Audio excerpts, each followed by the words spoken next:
के मरीजों पर होने वाले असर की जांच कर रहे हैं। जिन लोगों पर यह रिसर्च किया जा रहा है वो सभी ब्रेन इंजरी यानी मस्तिष्क की चोट के मरीज हैं। ये स्टडी 40 लोगों पर इस समय की जा रही है। इन 40 लोगों को 20-20 के 2 समूहों में बांटा गया है। इसमें से एक समूह को महामृत्युंजय मंत्र सुनाया गया, जबकि दूसरे समूह को यह मंत्र नहीं सुनाया गया। जिन मरीजों के लिए महामृत्युंजय मंत्र का जाप किया गया उनमें से कई मरीज कोमा में थे। हालांकि इस रिसर्च का तरीका थोड़ा अलग है, क्योंकि मंत्र पढ़ने का काम अस्पताल में नहीं बल्कि अस्पताल से 13 किलोमीटर दूर संस्कृत विद्यापीठ में किया जा रहा है। इसे समझाने के लिए हम आपको अस्पताल की कुछ तस्वीरें आज दिखाएंगे। ये उन मरीजों की तस्वीरें हैं जिन पर राम मनोहर लोहिया अस्पताल में रिसर्च की जा रही है। सही तरीके से मंत्रों का पाठ करने के लिए इस अस्पताल के डॉक्टरों ने दिल्ली के संस्कृत विद्यापीठ से संपर्क किया। इसके बाद वहां के पंडितों ने मरीजों को उनके परिवार वालों की मौजूदगी में महामृत्युंजय मंत्र का संकल्प करवाया।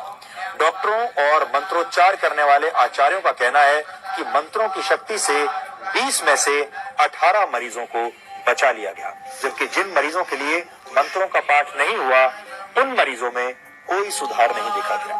महामृत्युंजय मंत्र का अर्थ है मृत्यु को जीतने वाला महान मंत्र। ऐसा माना जाता है कि इस मंत्र का जाप करने से अकाल मृत्यु का डर समाप्त हो जाता है। इस मंत्र की रचना ऋषि मार्कंडेय ने की थी। इस मंत्र का मतलब है कि हम भगवान शिव की पूजा करते हैं, जिनके 3 नेत्र हैं, जो हर श्वास में जीवन शक्ति का संचार करते हैं और पूरे जगत का पालन पोषण करते हैं।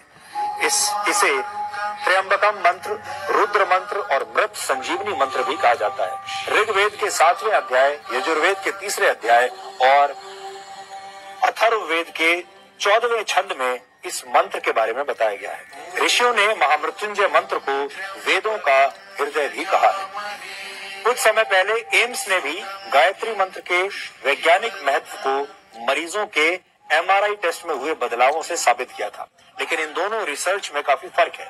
एम्स में मरीजों ने खुद गायत्री मंत्र का जाप किया था, लेकिन महामृत्युंजय पाठ संस्कृत विद्यापीठ में आचार्यों द्वारा किया जा रहा है और मरीज वहां से कई किलोमीटर दूर अस्पताल के ICU में भर्ती है। इस रिसर्च के जरिए ये समझने की कोशिश की जा रही है कि वेदों और धर्म ग्रंथों में किसी दूसरे के लिए प्रार्थना करने के असर का जो महत्व बताया गया है, क्या उसका कोई वैज्ञानिक आधार है भी या नहीं। भारत सरकार की सबसे बड़ी मेडिकल रिसर्च संस्था Indian council for medical research ने इस स्टडी को फंड किया है। ये स्टडी 3 वर्ष के लिए की जा रही है, जिसमें से 1.5 साल का समय पूरा हो चुका है। यानी आप कह सकते हैं कि आस्था और विज्ञान के इस अनोखे मेल के फाइनल नतीजे आने में अभी 1.5 साल का वक्त और लगेगा।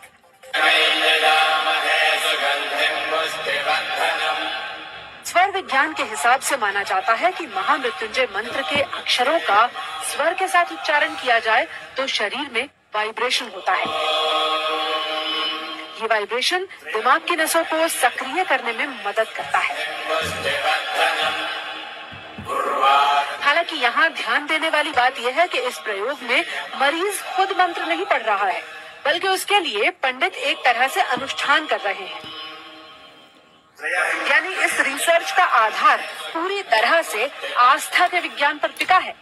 दुनिया भर में ये अपनी तरह की पहली रिसर्च कही जा सकती है। इसीलिए इस रिसर्च के तरीकों को लेकर जितने सवाल हैं, उतना ही इंतजार रिसर्च के फाइनल नतीजों का किया जा रहा है। मेडिकल साइंस की भाषा का एक बड़ा प्रचलित शब्द है जिसे कहते हैं प्लेसिबो इफेक्ट।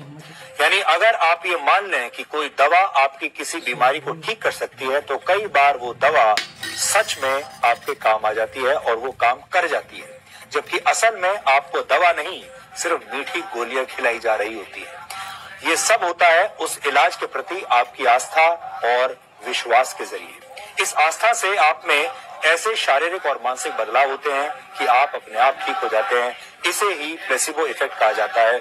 विज्ञान जिसे प्लेसिबो कहता है उसे आप आस्था या विश्वास कह सकते हैं। कई बार आपने देखा होगा जब बहुत सारे लोग ऐसे होते हैं जिन्हें ये लगता है कि वो बहुत बीमार है, उनके अंदर बहुत बड़ी कोई बड़ी बीमारी आ गई है, वो डॉक्टर के पास जाते हैं। डॉक्टर जानते हैं कि उन्हें कोई ऐसी बीमारी नहीं है और डॉक्टर उन्हें या तो कोई विटामिन की गोली दे देते हैं या कोई मीठी गोली खाने के लिए दे देते हैं, ये कहकर कि इससे आप ठीक हो जाएंगे, और मरीज को गोली खाने के बाद सच में ऐसा लगने लगता है कि वो ठीक हो गया। आपने अक्सर ये भी देखा होगा कि डॉक्टर बीमार मरीज के घर वालों को ये सलाह देते हैं कि आप प्रार्थना कीजिए, मरीज के अच्छे स्वास्थ्य के लिए दुआएं कीजिए, दुआओं में असर होता है, ये आपका विश्वास हो सकता है। लेकिन अगर इस शोध के नतीजे सकारात्मक हुए तो हम ये भी कह सकेंगे कि दुआओं में सिर्फ असर ही नहीं, विज्ञान भी होता है।